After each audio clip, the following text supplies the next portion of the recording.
When's the new one going to be ready? Do we know? We didn't send it on Monday. Number 2. I was late. Van Nunley and Fred.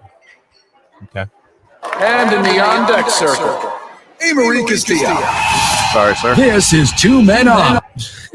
Lee and Fred Slow. Mike's hot.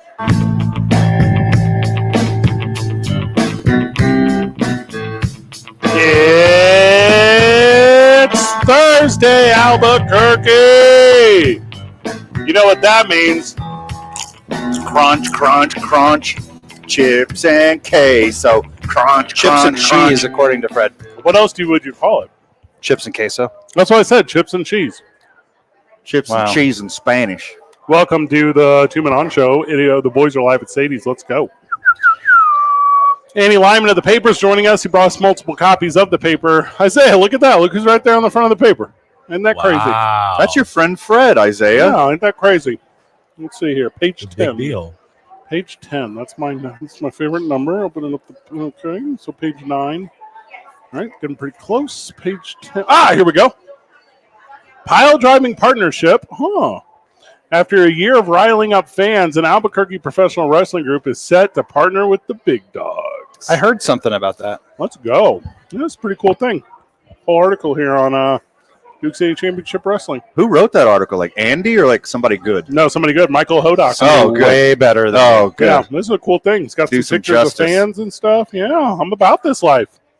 Duke City Championship Wrestling this Saturday night at the historic El Rey Theater. Let's go. Turns a year old on Saturday. Most tickets ever sold, boys. There's an official. Dang. Ain't that wild? Isaiah, what are you doing Saturday night? You coming out? I will be securing the premises at the Hilton Garden Inn.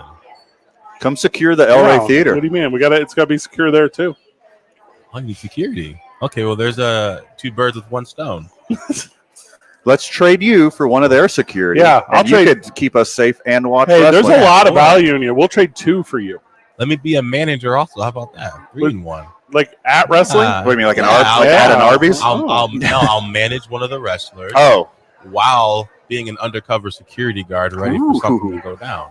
This article talks about Duke City Championship Wrestling partnering with the NWA, the National Wrestling Alliance, famously owned by one Billy Corgan of the Smashing Pumpkins. So how excited we are to work with they. It's weird to have a conversation with a guy who's so pronounced in one thing about something completely different.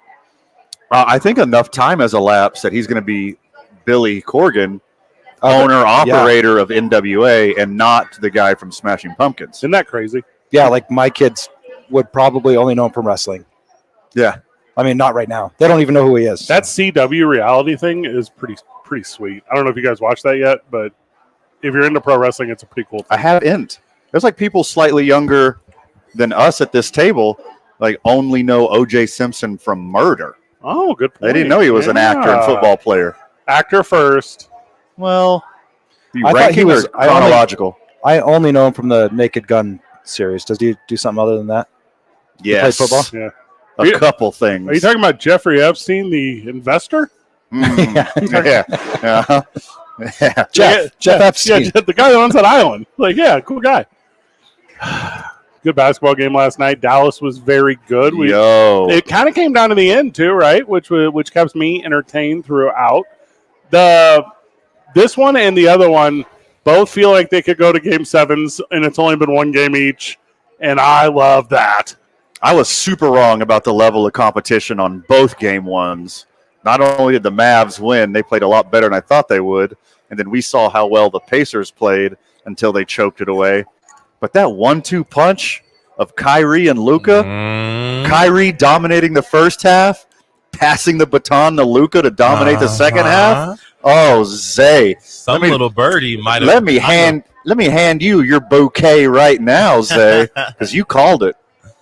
Yeah, I think that same thing is, they may not be locked in like that every game, but I think Luka, as we've seen, it's no issue for him to put up a crazy stat line consistently. And Kyrie knows what it's like to be back against the wall and have to score 30 to 40 points a game in the playoff series. So I think that anytime we see the Mavericks get pressed, I think we'll see Kyrie or Luka combine for about 55, 60 points. Back up against a flat wall, obviously, not a round wall.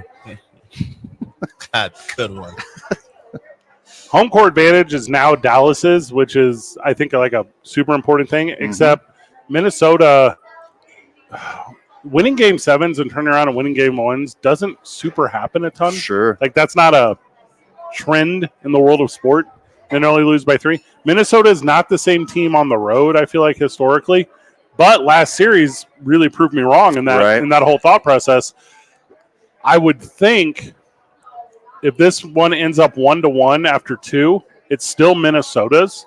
But if Dallas jumps out to a 2-game lead at any point, this thing is over.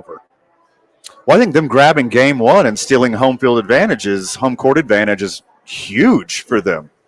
Because I'm one of those people in a long line of people that didn't think they'd be able to score triple digits against a Timberwolves defense, and I was wrong. It's going to be a wild series, which is what the NBA needed from the Western Conference. They needed the games to be really good because the teams are really not interesting.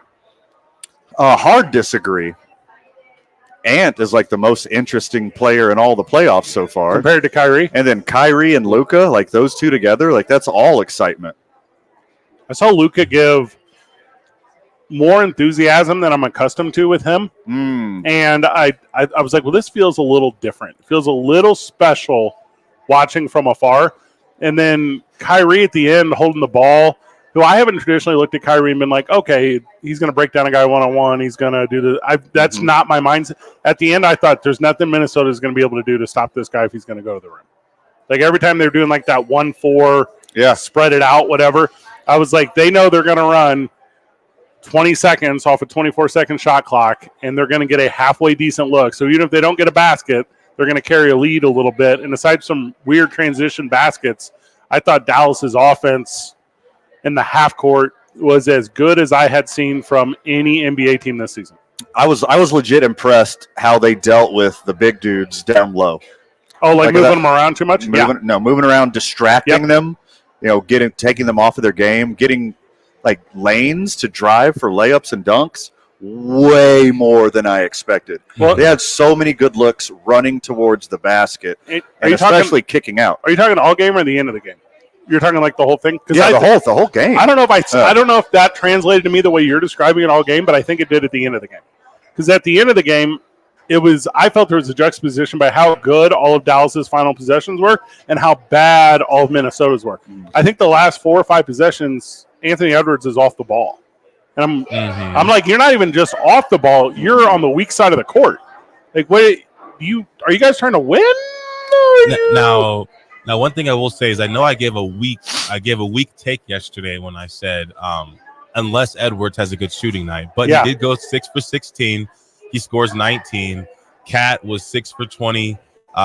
He only scored 16. So what I'd like to see is, was that something that the Mavericks were forcing them to do, or were they just having a bad game?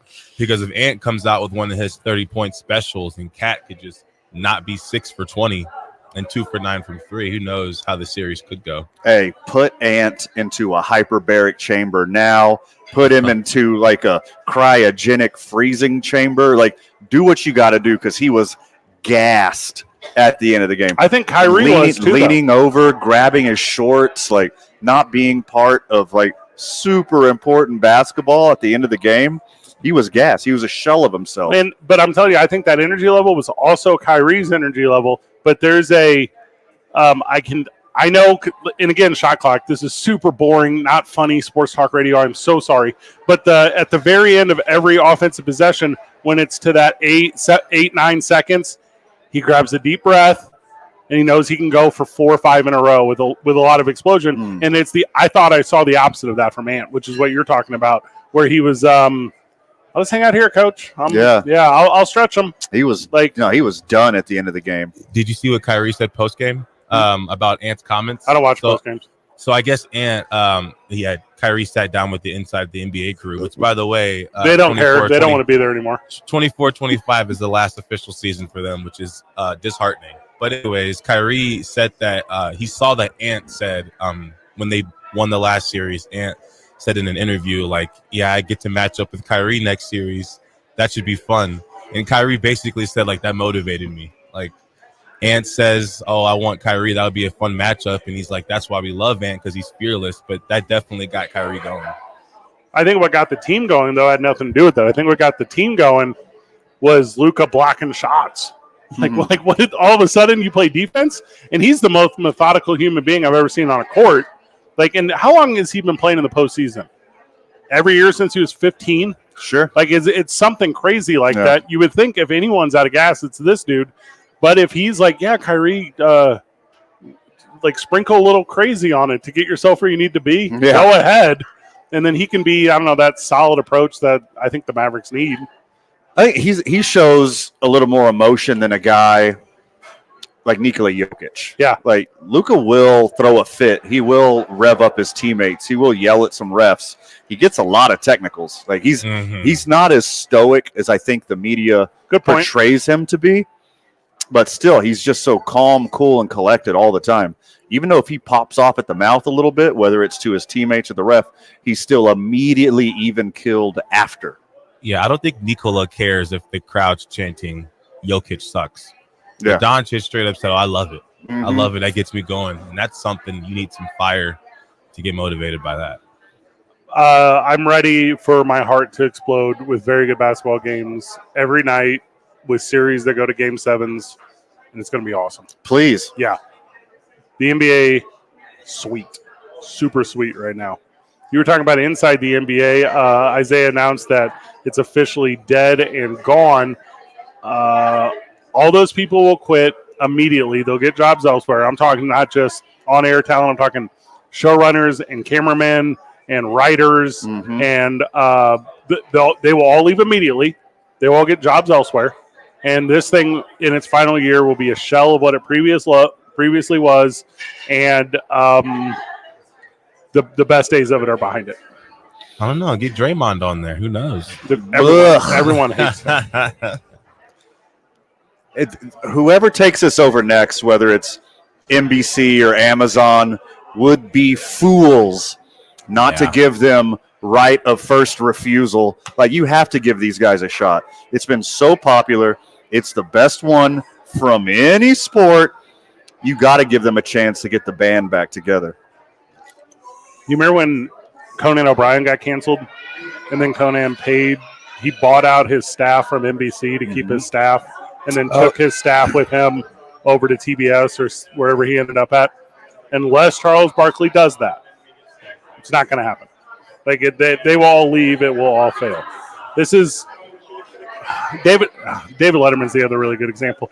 There's a couple of really good examples of how you can't just get paid from the company. You have to own everything that creates it. Otherwise, the product itself will not be there. And if it becomes a ghost of what it was in its final season, which I believe it will, you're not going to get those quote-unquote big dollar options from Amazon. Probably Amazon's the only one, really. You're not going to get that because you won't be able to recreate it, because they will ask these questions of the things I'm saying. So look for Charles Barkley. I would assume Charles Barkley, I think he needs this more than anyone, because no one's going to put him on podcast if he doesn't have this. Look at him to buy the entire thing, and it becomes like a mound of rebound production. You have to tell him that there's like it's a gamble, right? It's a gamble, Charles. Gamble on yourself, Chuck. He will definitely throw money down if you tell him it's a gamble. And we don't know who the producers are behind this. We don't know who these guys are, but I'm telling you, take more Chuck production companies on Prize Picks. Yeah. Because HBO Sports, NBC, CBS, Fox, all these sports channels with sports shows are going to pick these individuals away that made this thing so very successful. Because if the four of us, all the friends of the show, think it's just Shaq and Charles goofing it up with each other, it's not. Like Isaiah said, you can replace them with Draymond. You can replace them with whoever. Yeah. The formula exists within this cast of creators, and unless one entity, and it has to be Charles Barkley, pays them to stay, this thing is dead as of the finals. And also, I guess, as of this round, because they don't have the finals on TNT. You don't think Shaq could buy it? Level of interest is, I think, the only thing that's waned my belief in saying his name, but maybe he could. I can't imagine these guys all like wanting to stay together and them just not being able to pull that off. Like, I feel like they maybe all feel like, it just might be time. Well, the breaks cat. off. The That is cast is like right off into the sunset. Like enjoy perfection. Don't try to recreate perfection. You know, Just- like don't just make a leave. Dumber too. Yeah. boys. I'm Pull a telling Barry Sanders. Yeah. Who- Well, that was a- Yeah. Hey, Yeah. Calvin Johnson. there you go. but you're talking about only on-air talent, which is not what it is. Like every single showrunner, like Fox will call them. And Yeah. they'll say, "Can you create inside the NFL here, Like this. like yeah. this?" Yeah. And then like 2 or 3 of them will leave, and then before you know it, a bunch of Second City guys are writing for Saturday Night Live. Yeah. Can you do to Tom Brady what you did to Charles Barkley? Because this guy Yeah. is a defunct robot. Yeah. He needs a little life in him. Now listen, what if we put Drew Brees and a person of color on a show? Yeah. Let's go. Yeah. Like, NFL Like, Total for- Access used to be nice. You guys didn't like that NFL Game Day Morning with Irv, Steve Mariucci? well, they all just got fired too, though. No way. Oh yeah, Irv is gone. Like- They are gone. Wow. Fred, you made a really good point about like all the behind the scenes production people. Uh-huh. If you think all those interactions, all those gags in between Shaq and Chuck were completely natural No. and organic, you're a fool. Yeah, yeah. Like the overwhelming majority of that was scripted. Like they knew it was coming and they did it well. Like they're a perfect couple personalities for that role. But again, like that's production. That's writing. What was it? That's- Remember when Charles Barkley had the bracelet? Did you guys see that one where he's like, I got this bracelet from a guy in the steam room, and they just started roasting him. He's mean. Dude, Charles is mean to the producers. But my point is that like clearly they talked about this bracelet and they were like, we're going to make fun of you for it, right? Yeah. The parts where I think this is most noticeable is whenever your favorite host changes a thing, right? Or when your favorite show loses a writer. So a really good example is Saturday Night Live. Like the difference in like the Odenkirk years or the Conan years or the Tina Fey years, and we could go on for names, right? The difference in all those years compared to what it currently it is, or the 70s, it's much different entertainment. Craig Kilborn's a really good example when he left ESPN. So when he left ESPN and got legit good writers for the Late Late Show, which by the way, Worldwide Pants owned, which by the way is David Letterman, they're his writers. Yeah. Craig Kilborn becomes the funniest guy in late television. Mm-hmm. He's not when he's hosting SportsCenter, but now he has a Right. chance to shine, and that's this thing. So it is sad that it is dead, but it is super dead. But similar to Obi-Wan Kenobi, there is one only hope, and that's Charles Barkley to save this thing. I mean, thanks for the Star Wars parallel. They're not going to stop making Star Wars movie. It makes money. Yeah. And they're not going to not try to get the band back together. Well, that's a good They're one. going to try so hard because they don't want to create their own original piece of art. They want to go with what they know already Good works. point. Yeah. 'cause How many Fast and the Furious are there? Not I enough. was just about to say Yeah. that. As The first thousands- one sucked. You don't need 10 of them, but they keep cashing checks. Van, I was you going to took- say though, it's not good though. Those Van- aren't good anymore. Van, you took the best example, which is Star Wars, and the worst example, which is Fast and the Furious. Fast and the Furious has Suck. only gotten better with every single one because it's Oh, got worse with gosh. every single one. The best Star Wars is the first Star Wars. And to try to recreate that energy and pop culture emulsion and storytelling, it can be done. Not even the 2 that followed it, not in the 3 after that, not the 3 after that, or the 95 different branches of multiverse that currently exist. Say that to Baby Yoda's face. Easily. One thing that could be good is like maybe I'm sure that they're cooking this up already, and that you kind of see it with Draymond. But you got Draymond now. Find somebody else that maybe he has like a history with, or like a beef with, and then get Everyone those on two. Exactly, and get whoever the best is at talking on camera. Pair them up with Draymond and let those guys go at it a little bit on the opposite ends of the table. But there's like actual real history between the two that maybe would give it some content, not just so scripted. I mean, everybody except for Kevin Garnett hates Paul Pierce, right? Like he'd be, Exactly. He'd be great he for would it. be good. If he can watch his language on air. Yeah. Does Kenny Smith have this kind of money? Nah. He seems like the quiet type that has been investing smartly this whole time and has a diverse portfolio. And we're talking about Shaq and Charles, and Kenny the Jet is the one that's going to buy the whole thing. You just killing crypto right now. No one Yeah, knows about right. it. Whenever we get back from the break, Van called this one. Buy Kenny Coin. Van was right the entire time. We'll tell you what it was after this. It's I'm 2 always men on. right. 90, this was I'm going to say you were like 100% right, and I was like Not really interested enough to put a strong opinion on it. Okay. But I was kind of right. You were 100% right. All right. I was kind of right. Andy wasn't part of the show yet. So I was wrong. And no one asked Isaiah. It's 2 Men On, 95.9 FM and AM 610. The Sports Animal.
Back on the program, back at Sadie's on 4th. Listen to 2 Men On. Big thank you to the YMCA, who's a partner of the program, friend of the show, and I was talking to DCCW contributor Gabe Gambino this morning. Say just put his kid in the daycare. I'm going to paraphrase this to be the easiest quote as possible. He goes, "I can't believe they helped an idiot like me figure this out." Okay. So there you go. That's how easy it is. That's how easy it is. You might have a daycare plan for the kids, especially that first week right after school right after it gets out that second week of June or whatever, first week of June. Get your kids over to the YMCA, get them helped out with their daycare program. It is the best. We got our new Geico commercial. So easy a Gambino could do it. Oh, that's a good one. Yeah. All right, it's been 4 months since the original report from Newport Beach Police. They investigated into the allegations against Josh Giddey, and no inappropriate relationship with an underage NBA girl. What? That is what has been confirmed. Huh? None? Quote, unable to corroborate any criminal activity. Okay. So the family There's didn't testify, is what you're saying. Yeah, there's the smart one. Yeah. Her college is paid off, basically. Exactly. From this. How stuffed was that briefcase that they slid underneath the table is my question. Allegations As stuffed as, oh God, I'm not doing that. Allegations like this arise all the time, boys. The legal process says, nah. Regardless of how at fault he is, you, I, Andy, Isaiah, we know as little or as most as others. He's going to have to wear the title forever now in the eyes of the public. Sure. Yeah. Um, Social media's not letting that go. That will mess up anyone mentally. And for the sake of all involved, I hope nothing happened. I hope there was no inappropriate. I hope that the best occurred and prevailed. I don't know that to be true, but the police said this one's not moving forward. Okay. I don't remember, Isaiah. Did Kendrick have any Josh Giddey bars against Drake? I don't recall. No, it's- No? you have to be Drake for the public to care. See. Apparently. Okay. I mean, know geez. the victim got doxxed right afterwards. It's pretty tough. I know. Yeah. I can imagine why the family would want this to go away as quickly as possible. Sure. I know I don't know. I know when you said, whenever this thing came out months ago, you said it seems a little too bright, a little too fast. And I didn't, when we were talking about it, and no offense to Josh Giddey or the story, but I didn't really know. I'd originally saw the report was at the time he was 20 and she was 17 or something. And I was like, I'm not super freaking out about that if we're being honest. Yeah. And then as it got, maybe she was a little bit younger and maybe it just happened like a week ago. And I was like, oh, okay, that's a different story. And then at the very end, you said, and as I recall, but you can correct me if this is wrong, you said, we have to wait for it to play out because I bet it doesn't play out. And I remember thinking, okay, like he didn't do it. It kind of looks like they're not willing to work with him, but also in a court of law, that is, he didn't do it. Yeah. No. Go ahead, Zay. Okay, I was gonna say. I mean, yeah. So I remember seeing that like their family was pushing, and then all of a sudden, I saw a report like the family is no longer they're not cooperating with the police. Well, she went to Gloria Allred, and I don't know if you know who that is. Big deal. Yeah. But that's a big deal. And the victim never went to the authorities. So you end up with you have to pursue it legally because it's hearsay in your community and against a minor. That's Right. a law. But with that said, yeah, there's no way Allred is going to do that. She's just going to try to get all the money really fast, regardless of how much smoke there is on that fire. Yeah, I think he was just obviously guilty in the court of public opinion. And I didn't see a court that was really going to charge him for that kind of spread of age because it was a statutory matter, right? Yeah, It wasn't, there was no, from what I understand, allegedly, there was No like assault. no assault, no forcing himself. Even if there was not a relationship, it was consensual.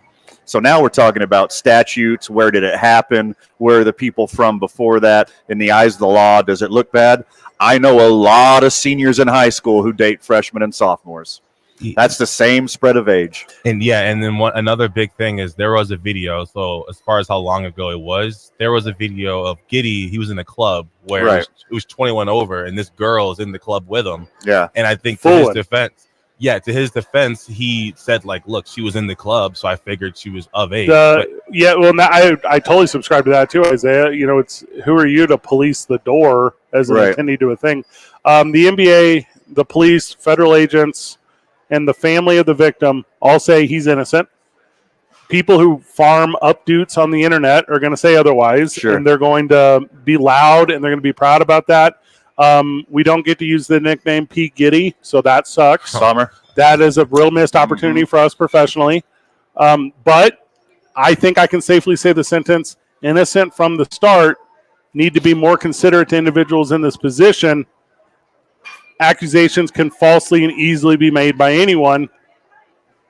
And I think you can only say that because of where we currently stand. And I thought this was true for Trevor Bauer as well. Sure. I could not have been louder about that.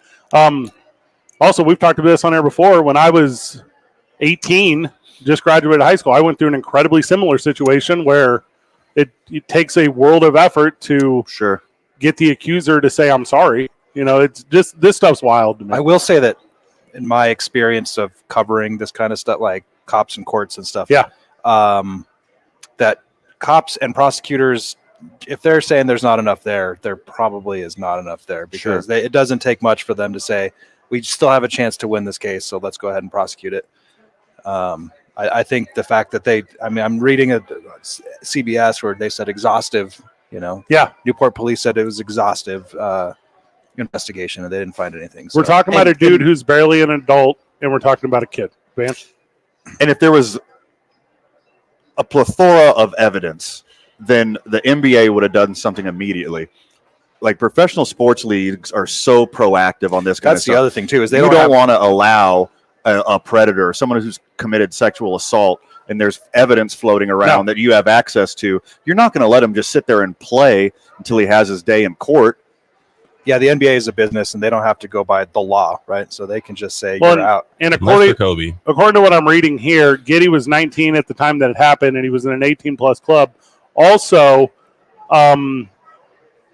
he handled it like a pro. Sure. This literally. It's the exact same thing that Bauer did. Where no, keep your mouth shut. Keep your mouth shut. Let my lawyer do the talking. So there you have it. I don't know where it's not exonerated because he was never. Yeah, but it's now when somebody asks, "Giddey do it?" You could say it was just joshing, just joshing. But like you said, Fred, I think the internet sometimes that you can't reverse that. Mark Wahlberg over some weird stuff. I'm sure it'll be fine. It's true. Hey, people grow. That's a good point. Yeah. When we get back from the break, we're talking about a guy who's had a lot of growth here in Albuquerque over the course of the last year. That's one Tommy Two Scoops Test as Duke City Championship Wrestling 1-year anniversary show, birthday bash. Your head in this Saturday night at the historic El Rey Theater, where he will be competing not once but twice, showing off the talent that is native to New Mexico in the Duke City itself. It's 2 Men On 95.9 FM and AM 610, the Sports Animal.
mic's hot.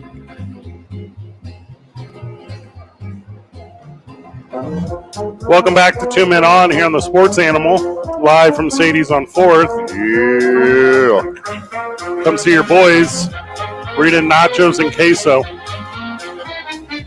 I'm holding in front of me, boys, a copy of the paper, abq.news. Right there on the cover of it is your boy right there, Fred Slow, the last professional promoter. And there's a gigantic, impressive, the best ever possibly written article about Duke City Championship Wrestling and their future partnership with the NWA. And joining us on the program is a reason that opportunity even exists. Tommy Two Scoops Test. Welcome, brother. Two Scoops. Thank you for having me. How many Two Scoops chants do you get around town? Oh, every single day. I was walking out of the movie theater and randomly about 80 yards away, I just hear 2 scoops. Were you wearing a Two Scoop shirt? I was not. You know, I was with the hood down. It'd be great if like your dentist did it too. Oh, Just like- no, here's the thing is my wife is a dental assistant and her dentist loves me. He's actually coming to the show on Saturday with all his kids. So they're already at that point too. Love everything about that. You and I this past Monday went over to Rio Rancho Elementary School where this is a true story, boys. The school, the second grade classroom, every week watches the latest episode of Duke City Championship Wrestling on That's so YouTube. sweet. That is so sweet. So they reached out to Tommy at the last show and said, hey, would you be interested in coming down for like an end of the year surprise of the students in attendance? There's a bunch of video on Duke City Championship Wrestling social media. But Tommy, you walked into a room with Turbo Tony, who's not such a bad guy. You walked into a room of, I don't know, dozen kids, maybe more, maybe 20 kids, and they just start going, 2 scoops. That's so sweet. Was that your first appearance in a classroom? Actually, no. I wanted to be a teacher originally, and then I realized like teachers don't get paid pretty well, and there's no As well fun in as it. they should. So you chose pro wrestling. Good Yeah. decision. Well, I mean, I found some success in this. I think I've only had 3 Saturdays off this entire year, and I can honestly say that I've made a profit almost every week in doing this. Super sweet. it's not like teachers get sponsorships or anything either, right? Oh no! Oh, I would find some. Like I would. Yeah, I know. We know you. If I was a teacher, my room would look like a NASCAR. Like this. Yeah, we're using officially BIC license pins in this classroom. 1 year anniversary coming up, man. That's does it feel like it flew by? Yeah, it's so fast, and it's crazy to think. I remember watching the first ever Duke City show, like on Facebook Live. I was on my honeymoon where my car actually broke down. So we were stuck in Sedona, Arizona. We didn't get to do anything we got to do. Our engine blew. So the TV wasn't working. There was roaches in this Hilton hotel, and my wife's angry. She's pissed off. So here I am just on my phone watching the first ever Duke City Championship Wrestling show. And that feels not long ago. Yeah. So we tried doing the honeymoon part 2. I went to Disneyland for the first time ever. I was actually booked in Los Angeles wrestling for PCW Ultra. And Hobo Hank reached out to me and said, hey, we have a big show. Do you want to be a part of it? And that's kind of where it started. And it feels like a fever pitch from there, you know? And now to do it every month at the LRA is a dream come true. You grew up here. Close, yeah. So I grew up just south of Las Vegas, New Mexico. In between Ribera, Villanueva, country boy, chicken farmer. My dad has like 200 chickens, you know. Rabbits, ducks, geese, anything you could think of that nature. So I grew up very blue collar. That's where you got your name, 2 scoops of chicken poop? Yeah, dummy chicken coop. No, during 2020, that's what we did. Is we tore down the old coops and built the new ones because there's nothing better to do, you know? That's right. So when did your family stop cockfighting? Oh, no, evil. No, really. Mine did last generation. I'm from a family of cockfighters. Same So here. as soon as you said you raised chickens in northern New Mexico, I was like, oh, this must be the old competition from the family Well, here. and it went 180, like, because my dad's dad, so my grandfather actually had his own line of fighting cocks, and my uncles, my dad, they carried on that tradition.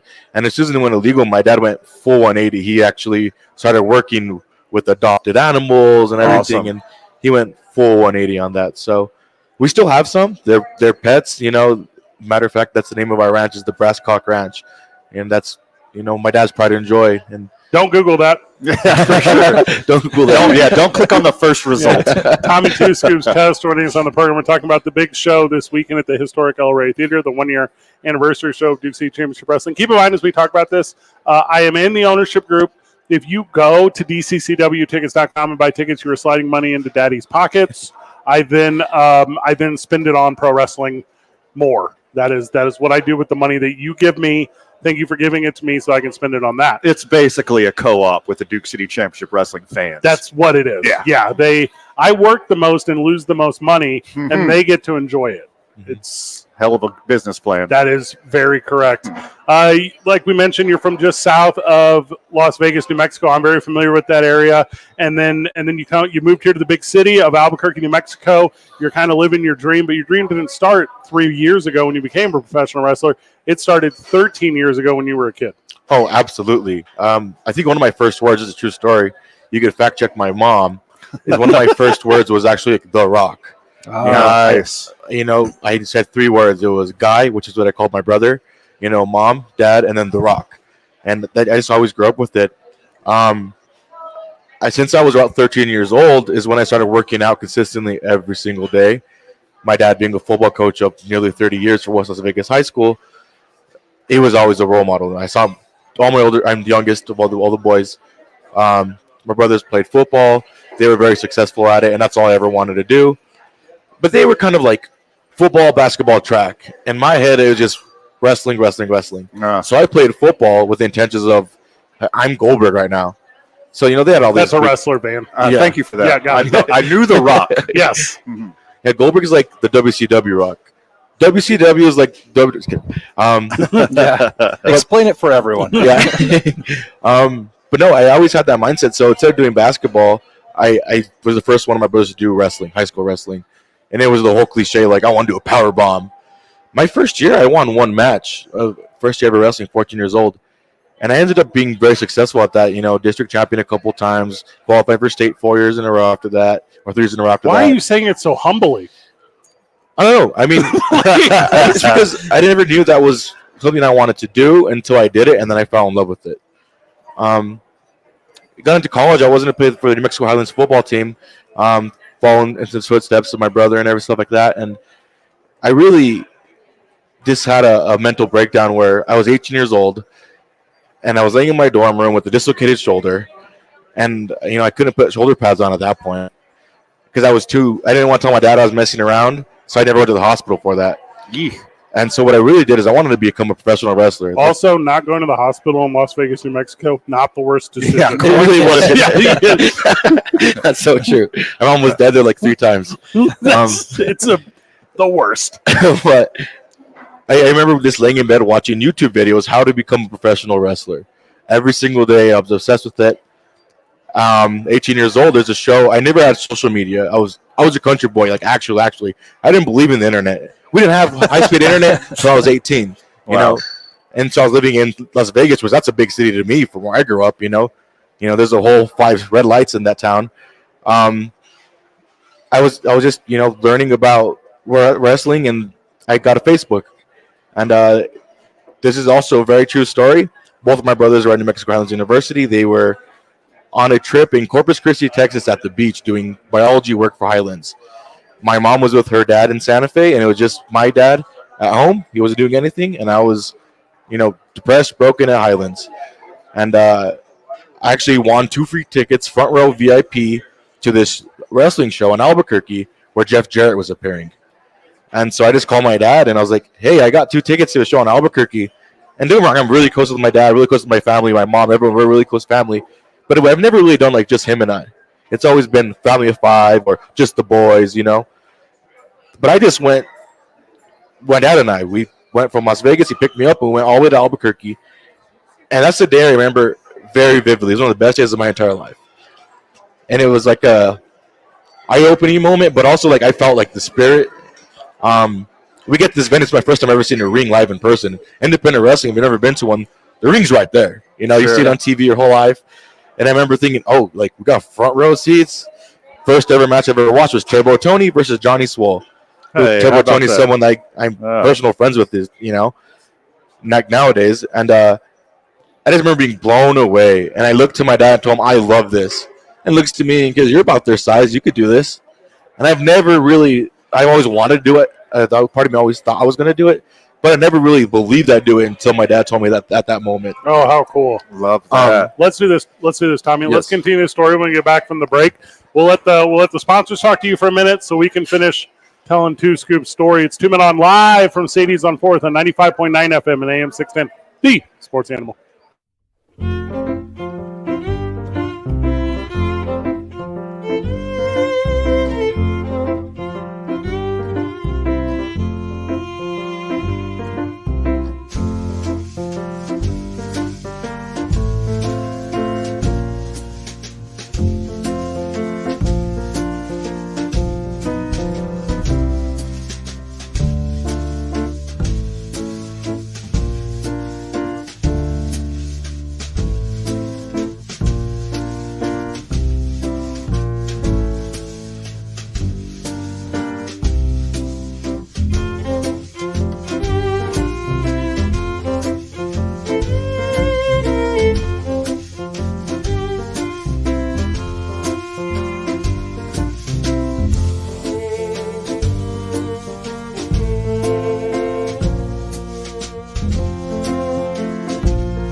We're back on the program, back live from Sadie's on 4th, 2 men on, right here on 95.9 FM and AM 610, the Sports Animal.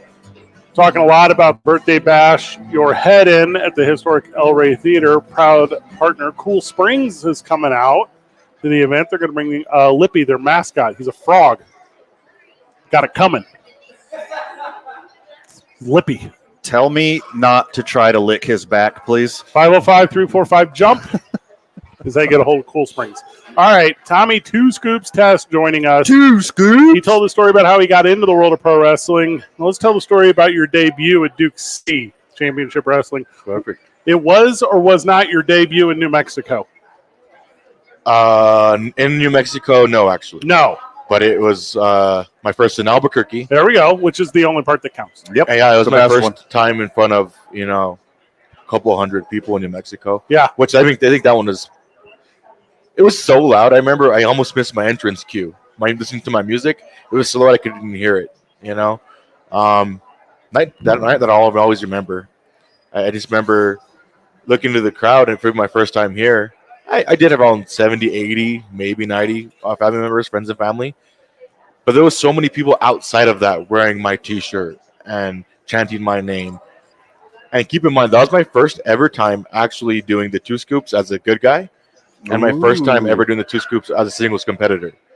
So I was a tag team specialist mostly, and for the first... That's like training wheels, boys, in the world of pro wrestling. Okay. Tag team is training wheels. I don't know. And I was also a bad guy. So I didn't have my first good guy match until like 2 weeks before Duke City. And I came out, and it was just natural. When I was a bad guy, I had fun, but it was forced. Right. Now I just get to be myself. So then, obviously, every month since, you've been in and out of a bunch of storylines with a bunch of really good pro wrestlers from around the country. And here we are at the 1-year anniversary of Duke City Championship Wrestling. And you are wrestling who this week? I have a couple. So I have a one-on-one match with Texican Plex. That's not correct. It's the livest Mexplex. Everyone knows I always that. forget. He's hard to remember. I have a match with him. I've been, it's like a thorn in your side you can't ever pick out. I think it's just maybe our third time meeting in the ring, and it's finally gonna reach the boiling point. So I can't wait for this. It's a pretty traditional kind of wrestler arc where two guys battle each other, and then you have a payoff at the end. He, of course, is from Colorado, Van, which everyone in New Mexico hates. Oh, sure. So you have to beat him up, and you're in contention for the introduction of the Route 66 title and the Battle Royale, which, by the way, starts the show. Do not be late. Yep. Fun fact, I'm actually undefeated in Battle Royals, so I've never lost one yet. And the Route 66 championship match, I wrestle all over Route 66. I'm actually booked in Winslow in August. That's standing in the corner of Route 66 in Arizona. Wrestling on the corner. Yeah, wrestling on the corner. I think we did Winslow Mania last time. That's super sweet. I hate that I didn't think of that. Yeah. But also, I actually randomly found a map of Route 66, and it popped up on my social media feed, and I've actually wrestled in on almost every single place. It's like if you start in Los Angeles, I'll take you to Tucson to Phoenix, to Las Vegas. And I promise professionally, I'll get you in St. Louis one day to continue that Fun story. fact, I actually just got booked in St. Louis. Oh, let's go. Congrats. He doesn't even need you, Fred. Step in front of me. Tommy Two Scoop says, thank you, brother. Tickets are available this Saturday at dccwtickets.com. I really don't know how many chairs are left, so I would assume none. So go get your tickets. Hang with me at the bar, boys. That is Van's thing for certain. The world of Major League Baseball, whenever we get back, it's 2 Men On, 95.9 FM and AM 610. The Sports Animal.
Number 2, Okay, cool. You guys are about ready? Van Yeah, we're good. Nunley and Fred Slow. Okay, Mike's hot. Thank you. And in the on-deck circle, Amory Castillo. Not anymore. This is Two Men On with Van Nunley and Fred Slow.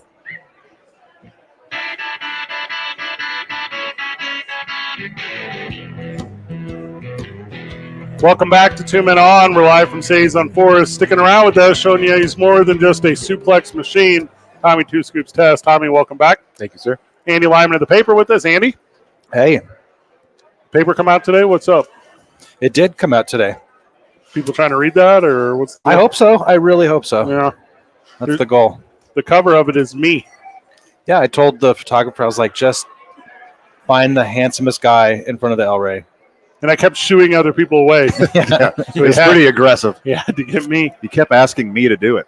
And Van Nunley, you went over today to Isotopes Park and sat down with some legends of the game talking about Home Run Derby X. Smarten us up, brother. What was the afternoon like at the press conference? It was a blast, Yeah. and it's going to look like a blast at Isotopes Park on Friday, August 23rd. It's a completely new and unique format. Okay. So they take like half the field. Which They're half? not, they're not hitting from home plate. So they did it specifically for Isotopes Park for the berm to be the home run landing It's area. gonna be the first time I think ever in their history where the berm tickets are the most expensive. That's tickets. accurate. That is accurate. I don't understand yet. Keep explaining it. So, anyways, so the hitting platform, they're not going to hit out of a traditional baseball batter's box. They'll be on a platform with a batting practice pitcher and just piping in heaters for a professional baseball player, professional female baseball or softball player, and a local athlete. Like Dottie? So there'll be teams of 3, 4 teams of 3 will play each other, and then there'll be a championship game after the semis. It looks like a lot of fun, and it's like a legit Now, genius idea. What is our definition of local athlete? Because Tommy Two Scoops Test is sitting right here. Like, Yeah. what is this application process? Oh, I hate bombs too. I was petitioning pretty hard for Yourself. myself, Yeah, that obviously. And then you sat down with Nick Swisher and who else? Yeah, Alex Hugo, and She can play. she can go. Yeah. She can really go. And we all, one of the creators and producers of Home Run Derby X was also with us, and they just did an absolutely fantastic job promoting an event and hyping the event. And big news, the return of Manny Ramirez Shut to up. Albuquerque. Let's go. Manny being Manny himself, the dreadlock slugger, is coming back to Albuquerque for round 2. What I wouldn't do to get my hand on one of them locks. Woo. I wouldn't actually do much. Yeah, of don't it. do that. I don't know why I said that out loud. He's still very fit. Is that your like day and age, Tommy, growing up watching baseball? Was Manny Ramirez a dude to you or you? Oh Yeah. yeah. definitely. I don't think he was a dude to me. He was too weird. That's why I liked him, obviously. Yeah. From weirdo to weirdo, he's one of the best ones. All right, so the Isotopes were jazzed about this. Like, what? Yeah, they were pumped. They put on a hell of a conference today. Did the Savannah Bananas coming kind of set the table for this? Did they see like, hey, like Albuquerque loves fun, and we can do it at the baseball park? Or do you think it wasn't related? Yeah, and this isn't like a weird carny theater one-off like the Bananas. This is Major League Baseball. I got the impression sponsored they by were- Major League Baseball. I got the impression they were looking at Albuquerque for a while now. Oh, okay, good. Yeah. Okay, so give me the date one more time. Friday, August 23rd. And the games last late. It's only like a 30-minute thing, or they play a lot. How does that work? So there's going to be 3 30-minute matches. They're about 30 minutes. Each player hits for 2 minutes and 30 seconds. They can call for a double. I forget the name of it. They call for a double up, and then their next 5 balls count double. But I anything knew that in the very beginning. anything, just get it out of the way. Yeah. And you can substitute one of your players. So you can have a pinch hitter for yourself as long as it's one of your own But teammates. it's not a gimmick. So like you're not going to like substitute in like Santa Claus. Well, you could. I don't see why not. That's what I'm saying I would do. It will be in August. I would get like It's his off season. you guys Yeah. been to Isotopes games when they race like red, green, taco, and salsa? Uh-huh. That's who I would call in. And I would have them race to see who gets to do it. Like, is it that type of thing or is it more serious than that? Well, it's both. Okay. So I was talking to Alex, and she is a fierce competitor, and she takes it really seriously. She wants to win every time. And of course, a dude like Nick Swisher, Caitlin Clark. yeah, sure, and a dude like Nick Swisher just like wants to go out there and have a good time and entertain the crowd. So it's a mix of both. Is he drinking During the press conference No, or the game? I'm assuming yes during the game. He'll be drinking with us during the game. The other, maybe you're getting to this, but there's a defense aspect to this too. What? Yeah. No, it's not just a derby. It's not just cracking dingers. The other team plays defense as well. They have the option to rob your home runs, and I'm very tall. Every ball they catch will negate one of your home runs. Are you? So you're talking if there's just a can of corn that I get under? Yeah. And I can bring my 14-inch softball glove? Yes. They need to pick me. Yeah. You could bring your 10-gallon hat and be even I think safer. they should get you two on opposing teams. That would be great. So that's one of us is going to be good at it. That's what we had for this. Tommy, I'll smarten you up on this. That's what we had for the celebrity softball game they were going to do over at Isotopes Park. Yeah. Me and Van were captains of the opposite teams. And then someone prayed to the rain gods, and they canceled it. They got rained out. Yeah. Sorry. Oh, we would have ruined it. Fred got to stave off embarrassment for one more season. Are you kidding me? I might not have picked the best team, but we'd have been the most entertaining team. And that goes a long way. If we're doing it this year, first round draft pick number 1, that I'm picking Hobo Hank. Not even close. It's a good pick. He might be entertaining, but I got my slugger Tommy Two Scoops over there dropping bombs. Who's the real number 1 pick? Like, we're not picking pro wrestlers. Who's the real celebrity number? It's not Alex Bregman. I mean, we're Who's talking the real athlete or celebrity? It's Tim Keller, right? No. Tim Keller is an ex-athlete, and he's a big name here in Albuquerque. But I got to go with the crowd favorite every time, Steve Stucker. Oh, smart. I'm drafting Steve Stucker, not caring about results, because we're winning in the and the ahs. Going to sell a lot of jerseys. Mm-hmm. Yeah. Holly Holm would be on the list. I bet you could drop some bombs. Who would I want? Max Machado, I would get. I feel like he can hit one. From Dirty's golf shop? Yes. Yeah, with what, a 9-iron? I mean, yeah. It's basically the same thing. Tommy, what's the farthest you ever hit a baseball? Oh, out of the park. I mean, I used to play t-ball and move me to pitcher because then I'd be getting me from other kids because I'd knock them out. That's Nice. I mean, one's a 2 scoops, always a 2 scoops. You sat down with Nick Swisher? I did. Yeah, I did. Tell me more. Well, why do I tell you when we could just play the interview at 5:30? How about that? Okay, that works. So at 5:30, you're sitting down with Nick Swisher. Who else was there? Alex? Okay. Yeah. Tune in at 5:30 for the interview, guys. I'm not going to preview the interview. The interview is only like 13 minutes. We can't talk for 13 minutes about my 13-minute interview. And they give you the hype on everything. Oh, yeah, for sure. Perfect. They go over insanely hard. A running joke on this show, Tommy and Andy, is I will come up with the most obscure baseball stat, and it'll be a really wild indicator of something that's only ever happened one time in baseball. And I believe someone in the Chicago Cubs organization was listening to me. Because today, the Chicago Cubs on their big-ass billboard celebrated Ian Happ's stolen base. He's the first player in Major League Baseball to steal a base on Thursday, May 23rd, 2024, at Wrigley Field in the bottom of an inning.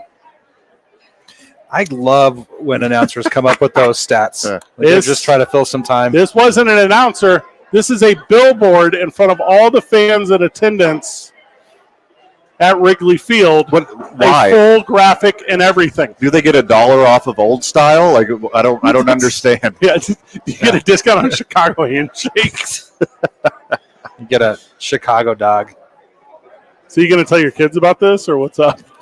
Where were you on May 23rd in the bottom of the 5th inning? Out of all Ian the- Happ stole that base. Out of all the things my kids are thoroughly unimpressed with about my life, that would be right there at the top of the most Sure. unimpressed. Yeah, Well- where were you during the moon landing? The last Where were you during the Yeah. OJ chase? Where were you when Ian Happ stole second in the bottom of the 5th? It's because there's stupid hype about it. Like the Giants, this is a real one. This is a real stat. The Giants are the first team in Major League Baseball history to give up 2 grand slams in back-to-back games and win both those games. That's a real stat. That's as stupid as the stat that I just said. Uh-huh. And that stat from the Giants happened yesterday. On a Saturday, yeah. On a Saturday. Yeah. At 2. When it's a day game after a travel day and the pitcher has blue eyes, like that's how this thing always works. How bad is their losing streak going when they got to celebrate this? Because that is pathetic. I want to be a Cubs fan. And I'm a stat guy. Like, I'm a baseball dork. Like, I love this stuff. That's reaching.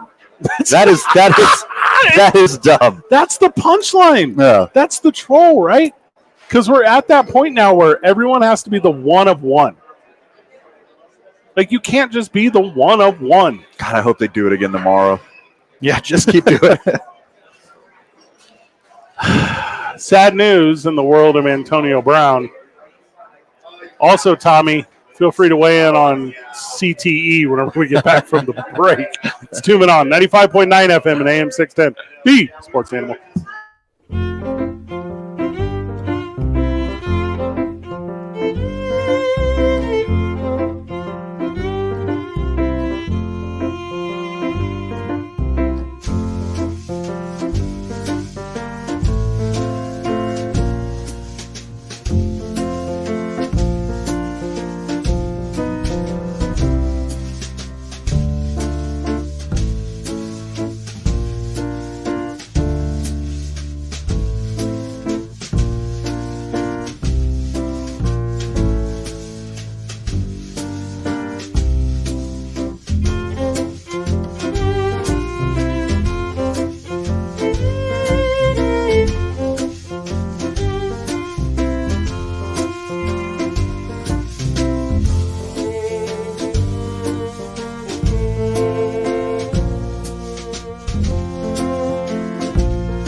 I think this is my favorite one. It takes too long to start. I just feel like I'm sitting at my desk, like flipping through an important 3-ring binder of files, investigating. Oh, and I find it right there. The clue I was looking for. And I'm on the just killed it. Now it's over. Yeah, that's what you deserve. It's back. Yeah. Here we go. Tommy Two Scoops Test joining us, Duke City Championship Wrestling performer. Two Scoops. Vegas 24. He's performing this upcoming Saturday night at the Historic El Rey Theater, dccwtickets.com. If you buy a ticket to the show, you're sliding money into my pockets. You can call me Daddy, Daddy's Pockets. Okay. You were a collegiate football player. You were a collegiate rugby player, Tommy. Yes, sir. Ex-NFL star Antonio Brown files for bankruptcy after more than $80 million in career earnings. This is on the front page of CT ESPN. This is maybe the least surprising bankruptcy in the history of sports. You are insanely not wrong there. I am not surprised whatsoever. I mean, how surprised can anyone be when they hear anything about Antonio Brown? Like, we are so dulled around the edges to Antonio Brown's antics. You can have a headline. It could say anything. And if it's got Antonio Brown's name, too, you're like, oh, he did it again. Brown owes $3 million to 8 different creditors, including $1.2 million to the truck driver he assaulted in 2020. Brown has claimed his current assets are worth less than $50,000, despite making more than $80 million during his playing career. For a little perspective, I have assets greater than $50,000. It's not that big of a flex as you think it is. No. Hopefully everyone at this table does. I mean, I think that Antonio Brown would have a great future with his personality in the world of professional wrestling. Yes. I'd like to extend my offer to him if he wants to learn. Hey, here's the thing. He won't pay you. Oh, no, he'll make his own money. That's the thing. Is like, he has a good enough name. He was sued in 2018 for throwing furniture off a balcony. Guys, this is all legal stuff. This is all it's not that he's not paying his rent. It's that he keeps getting sued. God, he just ran off that football field. Remember that? Yeah. Wait, the way he makes money? Remember how he just that left, left the only way how we can make money? Do you remember after that he posted a screenshot of his bank account and it had like $20 million in it or something? He's like, I'm good. People were like, apparently for 1.5 years. So I'm confused about this assets thing. Like, only $50,000. I'm like, does he not have a house? That could be upside down on that, too. Hey, maybe it's Booster's Millions. Yeah. Did I say that right? Bruce, close enough. There's so many liens on his house from all these lawsuits, it's worthless. Yeah. Well, that's it too, right?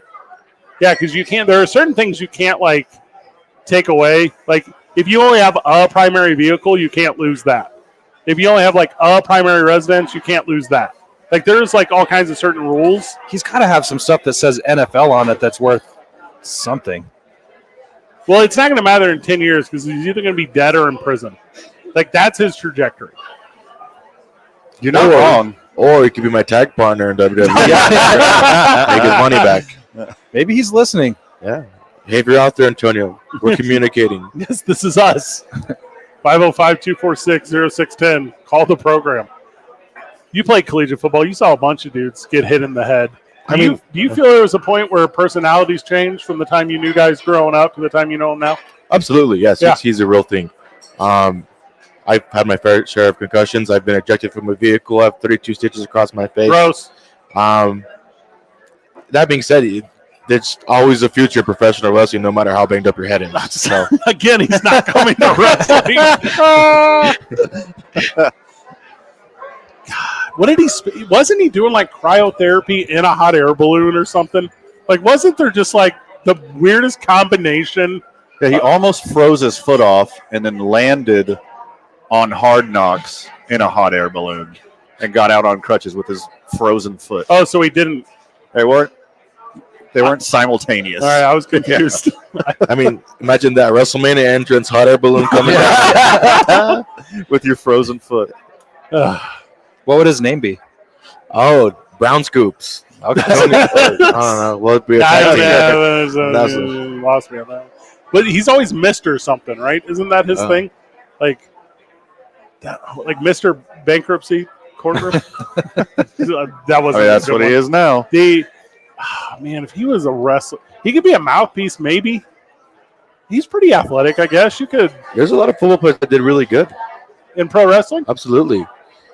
Running back from the Steelers, Williams, I believe his name was. He was really good.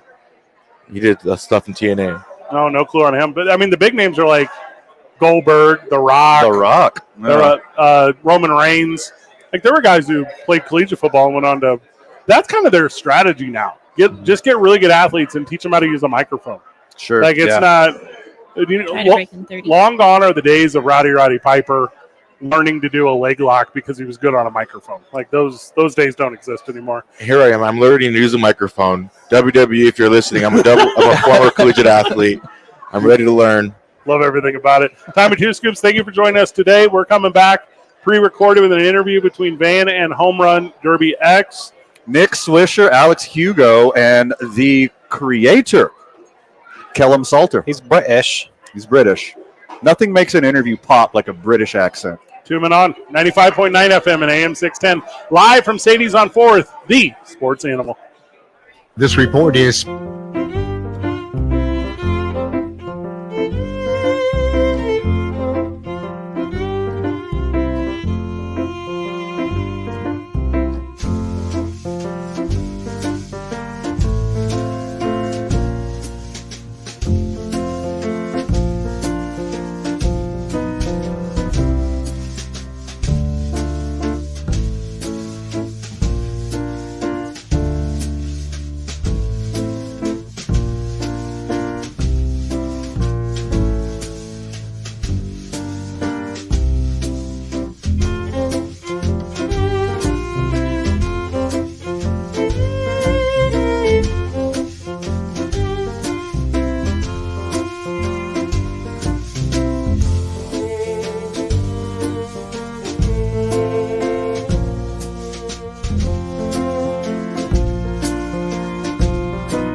You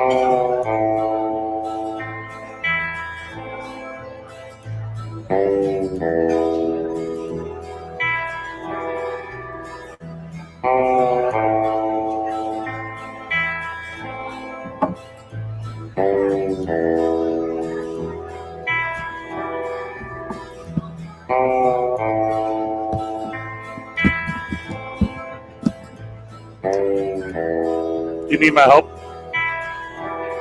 No, we got it. Cool.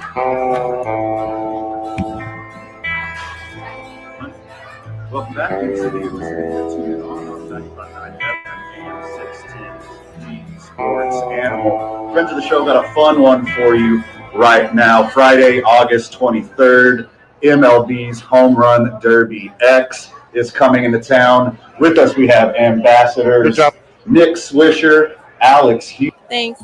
and Kellum Salter with us. Welcome to Albuquerque. Let's go. We're happy to be here. All right, this thing is going to be so much fun, and I'm so excited for this event. First off, there's nothing more American as baseball, am I right?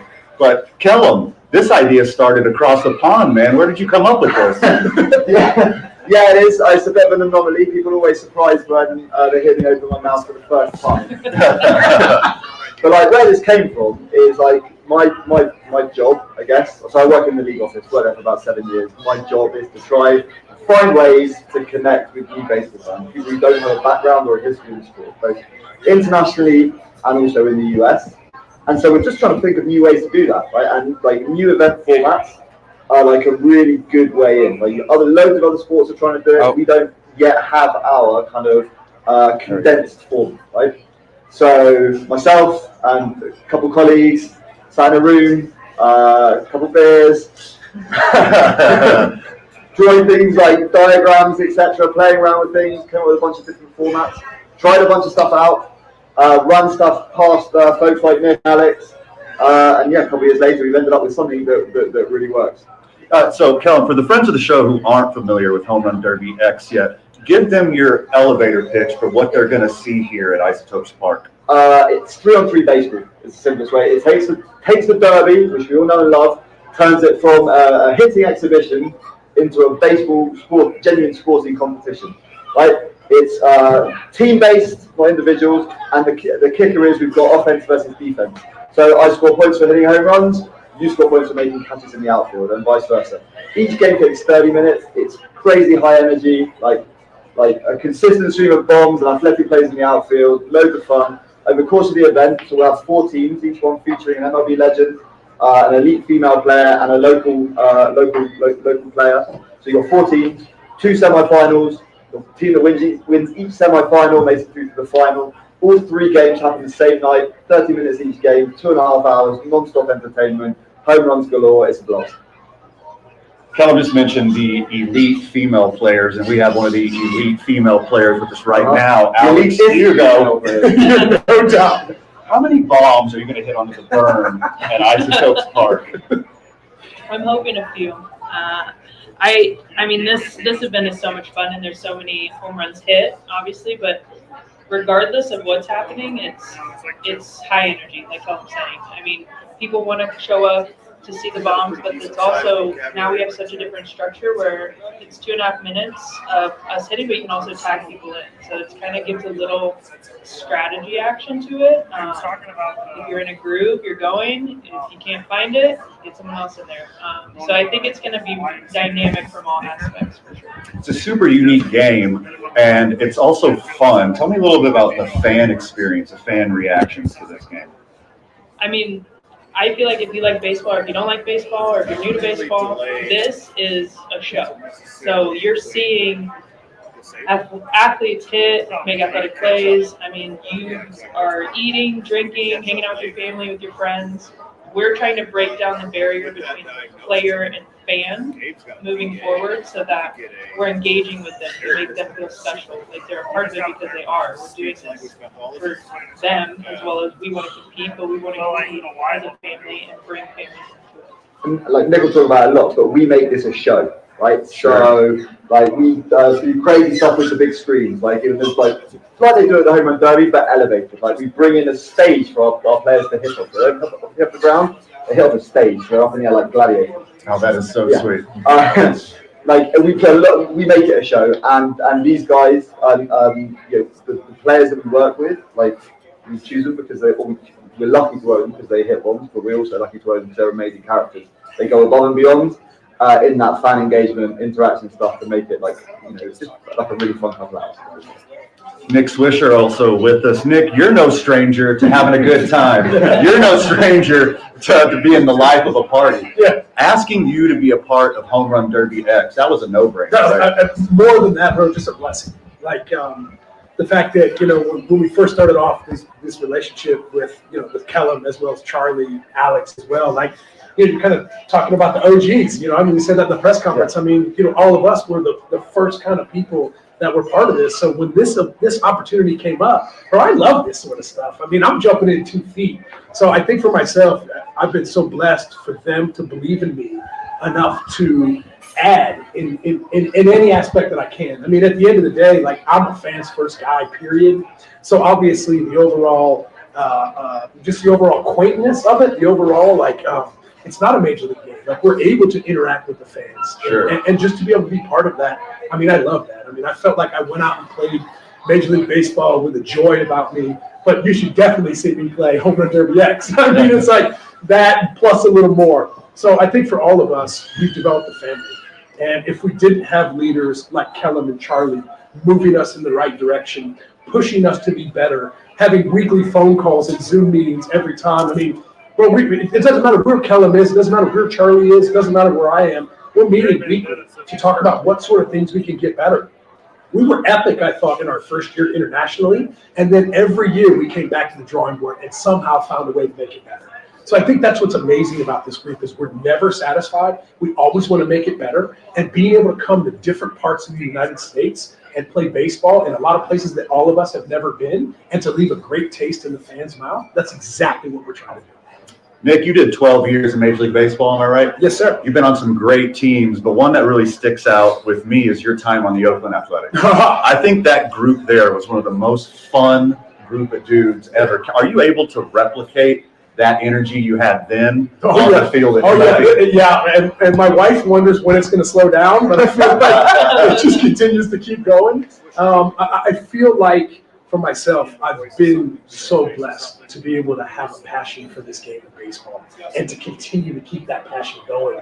You know, Charlie and I and Kellum and Alex, we were chatting a little bit earlier about this is a passion project. This is not something that we have to do. Sure. This is something that all of us have a crazy passion about. And you know, man, if you have a passion about something in life, you're going to put more effort into it than what's needed. And I think that's what makes this family such an amazing group of people. Men, women, like you name it. I'm a girl dad, so the fact that I have amazing elite female athletes to compete against, and the fact that my young daughters have these new role models now to look up to. I think that's one of the coolest parts about this. Yeah, this is bigger than the game of baseball could ever be. And the fact that we have players now who started off at a certain phase of their life, now Alex is working for the Oakland Athletics. Right. Like, people are working and moving in the right directions that they want to go. There's a great karma about this group. There is an amazing electricity about our energy that we bring with each other.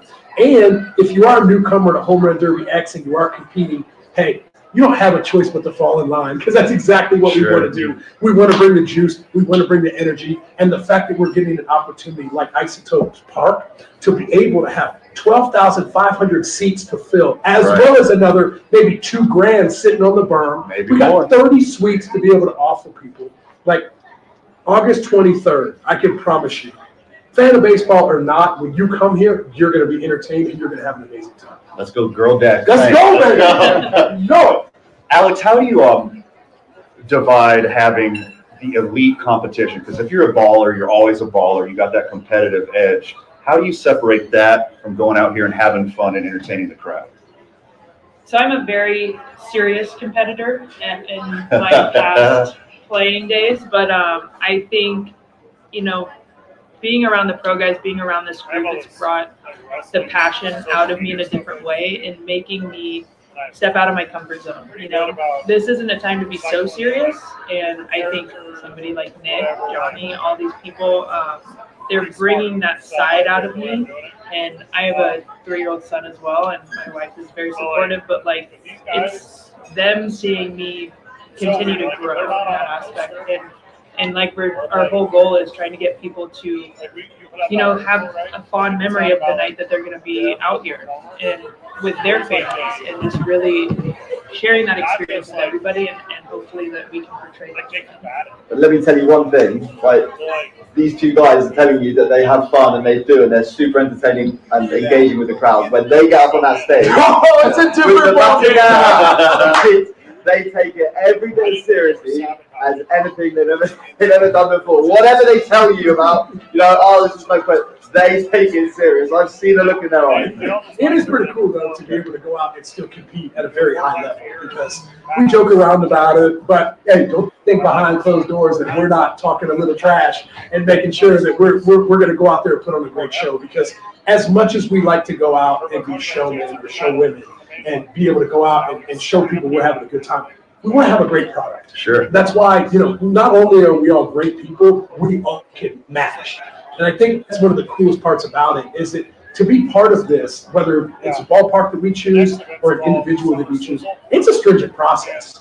Like, you have to have a lot of things to be able to be part of this that maybe not everybody has. And I think that goes from the ballpark to the overall individuals. What have you brought to the game? What's your personality? Are the fans going to interact with you? And, it's cool to hear Alex kind of say that, because I know Alex is a very serious person underneath, but to see her kind of go out, and she does that kind of over the top, when she turns that hat around backwards, that's when I know she's really, really serious. But being able to have her go out and pump the crowd up, I've never seen her do that before. Now she's doing all these sorts of things, but also, too, giving her a platform to be a role model, giving her a platform to show her something like, hey, mommy's out here competing with the best in the world. And that has to be a huge thing. For myself, being able to do it at the highest level as a Major League Baseball player was amazing, but being able to offer this platform to other individuals has been absolutely awesome as well. And you said right there, other individuals, because this platform is so unique. You're not just going to get old baseball dorks like me. There's a lot of cross appeal here, right? Yeah, 100%. And I think that's what we're trying to do. Once again, this is specifically Kellen's job, trying to find different ways to connect with people that aren't baseball fans. And once again, you see basketball, they have 3-on-3, the big three. This is our version of that. And not only that, being able to elevate the things that we had. When we first started doing these internationally, our stage wasn't nearly what it is what you're going to see it here. We've got LED lights. We've got the whole nine. We've got targets, like target zones. So there's just so many amazing things that have happened. And I can promise you, we're going to go back to the drawing board after this press conference, and we're going to make things better. We're going to learn how to do things better each and every time. But I also appreciate the fact that we're all willing to do that. We're all willing to put our heads down, work hard, do the best we can, and make it a great product. Because I don't think that you're ever going to be able to have an amazing product if you don't have amazing people. And we're so blessed to be able to have both of those things right now. A lot of stars coming to Albuquerque, but dare I say we have one super mega superstar coming to town. Let's talk about the elephant in the room here, Manny being Manny. Oh, man. Manny Ramirez coming back to Albuquerque. Oh, man, can't even believe it. Kellen, when we first started doing this, we had some pretty decent-sized names, but now we're hitting the stratosphere on some major names. And the fact that Manny is one of our first huge names that we're able to promote, now I can promise you my phone's going to start ringing off the hook as soon as this hits the airways. So I think just in general, the fact that he still wants to be part of baseball, everything that he brings along with his personality, as well as the 12 All-Star games, the 2-time World Series champ, 9-time Silver Slugger, 555 home runs. There's nothing this guy hasn't done. So the fact that he's still able out here to come and compete. And by the way, just check his Instagram if you don't think he can still do it. The man is ready to come out here and mash. That's real good. Kellum, Alex, Nick, thank you guys so much. Anything for the friends of the show before we let you go? Well, I just want to say, because we probably haven't talked about it enough in this conversation, how excited we are to be coming to this city. For me, I haven't had a huge amount of experience here, but what I have is it's an awesome place. It's beautiful. Just look at the backdrop. Well, by the way, friend of the show, we're sitting up in a suite right now at Rio Grande Credit Union Field at Isotopes Park, overlooking the Sandias. And these guys aren't paying attention to me or the interview. They're just looking out at this amazing stadium. Yeah, but we've seen what's happened in this ballpark before in Cinco de Mayo and other times. We know that the guys from Albuquerque can really bring the energy. We know that we're going to bring it. We hope that you guys bring it too. It's going to be an awesome event. Nick, Alex, Kellum, thank you guys so much. Can't wait to see everybody. Friday 23rd. Buy your tickets. Let's go. I don't even got an out for that one. You heard it right there from Nick. More sports and sports adjacent content when we get back. You're listening to 2 Men On 95.9 FM, AM 610, the Sports Animal. This report.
10 on 95.9 FM and AM 610. The Sports Animal. Break at 54. Mike's hot. Back to live radio. Man, good little sit down this afternoon. That's some fun dudes. Good interview, good energy. I'm really excited for this event to come to Albuquerque. I bet it's going to be a sellout. I'm talking big dogs. I'm excited for it. Nick Swisher, Manny Ramirez, Ian Desmond, Johnny Gomes. Extra guest TBD. Yeah, and a mystery baller. I think just Manny Ramirez is going to sell that stadium out by himself. Yeah. I want to broadcast it. I think that's like my number one professional goal is to broadcast a home run derby. Well. Boy, do I have the event for you, man. That's what I'm saying. I don't even want to do it on the radio there. I want to do it like where I can use every expletive in the world. Internet only. Yeah. You could just do it at the game. I mean, people will be around you listening. Oh, like when I play pickup basketball? Yeah. I'm so creepy when I'm doing that. Boston Celtics, Indiana Pacers. Game 2 tonight, boys. There's just no luck. The Pacers have no chance. If they couldn't win the first one, what do you think gives them a shot at this one?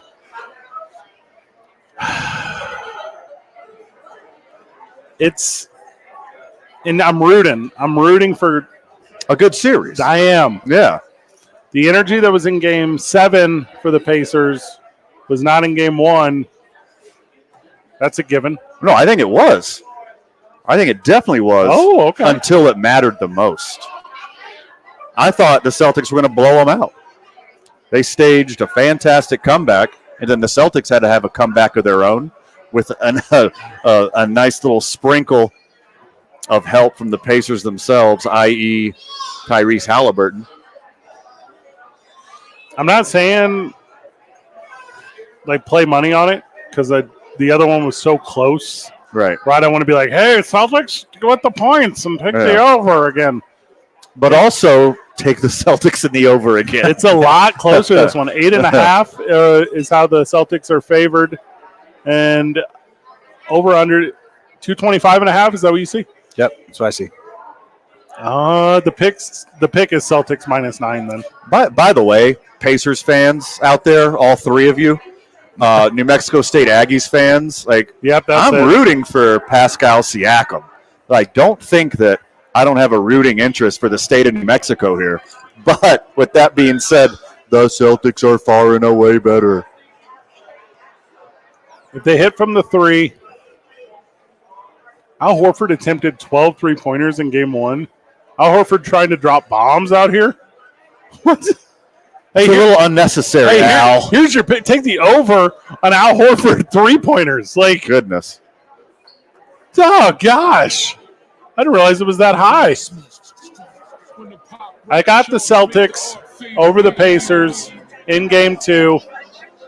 But the narrative for the weekend, because they won't play again until Saturday, is I got the Pacers winning both of them at home.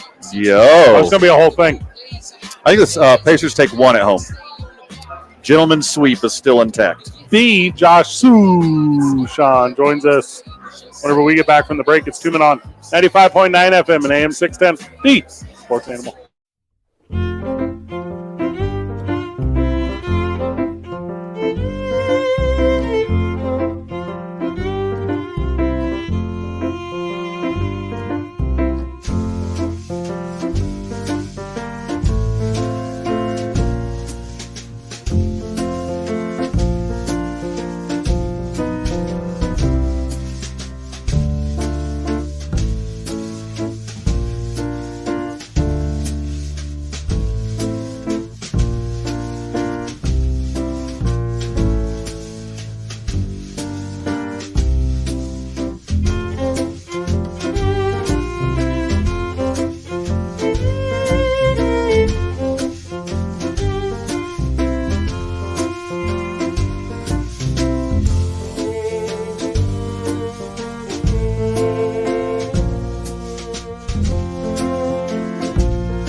On. Okay, I'm turning the mic on. Slow. Mic's hot. Welcome back to the program. Welcome back to 2 Men On. Now, Kaylina, is it true that Josh Sushan is with us?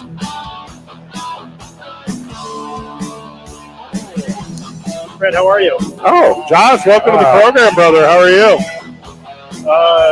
Fantastic. We're live at Sadie's on 4th, and you, unfortunately, are in Salt Lake. I'm live at Smith's Ballpark in Salt Lake City, Utah. I went on a little field trip earlier today to see the location of the Salt Lake Bees' new ballpark, which will open next year if they finish it on time, and I've been told that they are on schedule. It is in a community called South Jordan, which sounds like a country, but it's a city. It's about halfway between Salt Lake City and Provo, about 30 minutes from here. It's pretty cool. Are Bees fans going to travel 30 minutes to watch baseball is the question here. Well, that's an excellent question, and the answer is yes, because it'll be a shorter drive for most of their fan base. So this is definitely something where I have mixed feelings about, right? The business side of my brain thinks, well, if your fans are located there, then make the drive shorter for them. And that's where there's more families. Minor league baseball is more of a family type of sport than the major sports are. That's what the Las Vegas now Aviators did. That's what basically the Sugar Land Space Cowboys have done. So you're kind of getting closer to where your fans are on a major level. That's what the Atlanta Braves did, moving out to Cobb County. But then, like the baseball purist in me thinks baseball should be played downtown. It should be like in urban areas. And when you specifically go out to certain communities, then all of your fans look the exact same, and it's going to hurt your having a wide, diverse fan base. So it's their business. Well, I'll be very curious to see what the results are, but they're basically moving to an area where there's a ton of youth baseball and a whole bunch of families. I mean, in their defense, it's Utah. They all look alike already. The South Jordan, originally a LDS branch establishment in 1864, guys. Been around. Yeah, there you go. Started a temple out of a adobe hut, something. So there you go. The rich history. It's a weird neighborhood out there. What are they doing with the old stadium? That's an outstanding question. They've not determined yet. There's a lot of different ideas. There's a lot of different plans. Those plans were kind of on hold because, the A's were flirting with the idea of making Utah their temporary home. And if that had occurred, then the A's would have played in the new one that's being built, and the Bees would continue to play here in this old one. But now that the A's are going to temporarily play in Sacramento, then they're back kind of on the agenda of, like, what should we do with this? There's ideas that it could turn into housing. There's ideas that it could turn into a multi-sportplex for, like, softball and rugby and, combination of adult leagues, but also, like, pro or semi-pro type leagues. So they're still in the planning stages of what they're going to do here. Isotopes dropped game 2 yesterday, 7-6. They were on. Is 2 games a streak, or is that a coincidence? 2's a streak, yes. Okay. It's a streak. So that ended their winning streak. 3, but yeah. They've not won 3 in a row since closing out last year. Is that correct? Yeah, that sounds about right. I just know we haven't done it this year. A couple guys are hot right now. Drew Romo and Coco Montes both sitting on 9-game hit streaks. Everything I look at, the numbers, the team, the record, the scores, this is all about pitching, right? Yeah, absolutely. It's and look, that's always the storyline in Albuquerque. It's been a lot more amplified this year and really the last couple of years as well. And I was talking to Pedro Lopez about this, and there's some different things that they've started to do over the last 4 games in terms of, like, their game plan and how they're approaching guys. And it's too early to tell, like, exactly how much of a difference it's going to make, but so far the results are pretty encouraging, in terms of, like, the number of runs, the number of extra base hits that they've given up. We'll see if this can continue, but you have to keep trying to do new things, right? You can't, like, completely blow up your strategy, but when you've given up the most runs and the most home runs and all those things, you need to rethink your strategy. And so we'll see how much this strategy can hold up. As a self-proclaimed Romosexual, I'm rooting for him so hard to get to 400. Like, he is right on the cusp right now. If anyone's going to do it, it's this guy. He was even closer a couple days ago. He was 382 when the series began, and he's been held at 2 for 10, which means he's down to a 369 average. Loser. Nice. But yeah, I mean, it's really fun to watch him hit because don't blink, because he's going to swing at the first pitch unless it's nowhere close to the strike zone.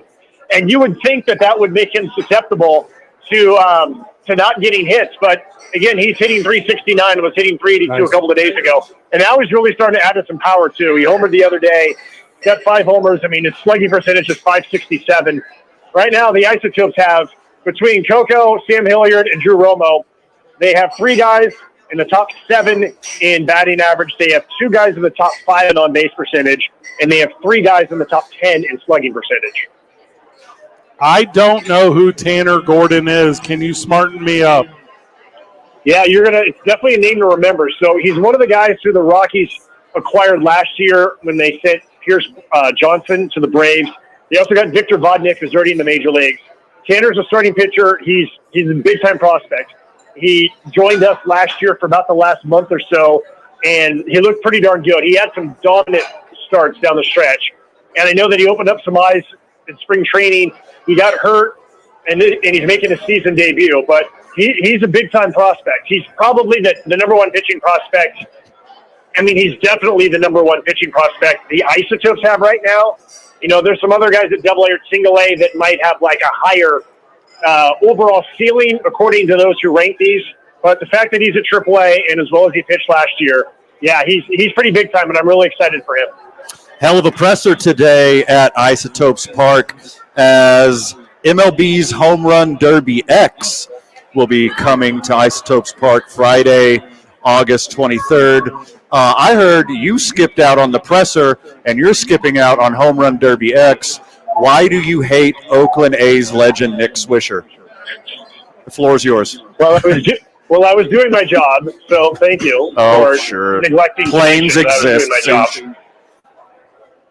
You know, Nick Swisher and I have had some fun conversations over the years. When I covered the A's for the Oakland Tribune is when he came up with the whole Moneyball draft. And, yeah, I'm not surprised that Nick has stayed in the game and is doing events like this. He is Mr. Personality. One of my favorite lines from the book Moneyball, and this is when Nick was, like, just fresh out of college, was he starts talking as soon as he gets on the bus, and he never shuts up the rest of the day. That is very true. I mean, he's just full of personality and smiles and stories, and he's just a fun guy to be around, and I'm super pumped that he's coming to Albuquerque. I'm also super pumped that Andrea Howard is going to be part of it. She was one of our Women in Sports ambassadors the first year that we did this a couple of years ago. She hit bombs when she played for the Lobos. And when I first heard that this thing was coming to Albuquerque and that it was co-ed, my first thought was they better get Andrea Howard. She's an Olympian. Yes, they got her, so I am pumped that she's going to be participating. I am strongly petitioning to be the radio voice of this home run derby. What words do you believe I could use most successfully to describe home runs in a game designed for a ton of home runs? I thought you were about to say that you were going to advocate for me skipping that road trip to do that, and that's what I thought your sentence was. You want me to do the road trip and you come back here? Because we can arrange that. I didn't say that either. That's what I heard. What expletives are safe? I actually think, in all honesty, I don't know if there will be any sort of broadcast of this. I hope there is some sort of broadcast. Oh, there will be. There will be. Okay. I actually think that, not that you and Van need another bit, but I think you should workshop the whole thing on the air. 100%. Yeah, for sure. Yes. Yeah, I mean, I think that maybe it should start, I don't know if it starts or it ends at any of the numerous places that love having the boys out to do their show from, but I feel like this is like a multi-prong, like bracket-style phrases and catchphrases and different ways to describe home runs that should be I think you should it should not be something you wing it. I mean, this should be like a detailed thing. I agree. Like we do deep dive Andy Lyman's with us from the Josh, paper. I think you should charge them for that idea you just gave them. Really very smart. So what we do is deep dive investigating into every competitor, and then we use personal information from their lives to highlight their success professionally in that game. Mm-hmm. It's very strong. Yeah. I mean, look, that's what the best hecklers do at Major League ballparks, and so that's also known as like doing the job properly. You're going to research the players involved in the event before you broadcast the game, Fred? Is that what you're telling me? First time for everything. Yeah. Pinch poke. Here's one. I got one. Nick Swisher hitting well above his average, just like he did with his wife, Joanna Garcia. Something like that. Is that a good one? I think you're onto something. Oh. I think that you can tighten it up a little bit. That just reminds me, though. I remember when it first hit the tabloids that they were together. I went up to Nick one day and I said something like, "Hey Nick, I don't know if the tabloids are true, but if they are, I'm really proud of you." And he smiled from ear to ear. He's like, "Yeah, they're true, dude." He's like, "I can't believe it either. They're true." Nick Swisher puts one in the air, and that is out of this park, just like he is out of his league with his wife. Oh, that's a good one. Thank you. Yeah. It's a long drive to deep left field, just like that drive from Yankee Stadium to Nick Swisher's downtown Manhattan apartment all those years. Is that one? Again, I bracket style elimination. You do this, you do that. You got to make. You don't force it. You got to take your time with it. Or a bingo card. Until August 23rd. You got to pass out bingo cards. That would be great if we could get the crowd to do like call and response stuff. Mm-hmm. Like I'm assuming this is a nighttime thing, but if we could get like all the flashlight lights up, or if we could get, I think we could really make it special. Concur. All right, I'll ruin it for everyone else and make this one the best one ever. That's my plan. It's okay to peak early. Remember your high school years? Speaking of early, before this game, you have a pregame. Who sat down with you today, Josh? Elliot Soto sat down with me. He's definitely in my top 10 of all-time favorite Isotopes. He now plays for the Salt Lake Bees. He was with us in 2018, 2019, and you remember your name. 2018. He was at the crossroads of his career. He thought it was going to be over. That was 6 years ago, and he's still playing ball. I also missed my Uncle Charles. And then we talked about his mom, and he talked about Sam Hilliard. It was a cool interview. Josh Sushan, please do very good today. Thank you. I've been peaking too soon lately, and I'll try not to do that before the ninth inning today. Not so bad. I want you to peak every night, Sushan. Yeah. Andy Lyman of the paper, thank you for putting me on the cover. Yeah. I'll just invoice you for that. Not how that works. Van Nunley, final words. Too much of the time allotted, my friend. Anything we didn't cover, make sure you check out tomorrow morning on the opening drive with Jeff and JJ. Kayleen, is your mom listening? Yeah, probably not. Sorry. Good job, everyone. GG. See you tomorrow, Buddha.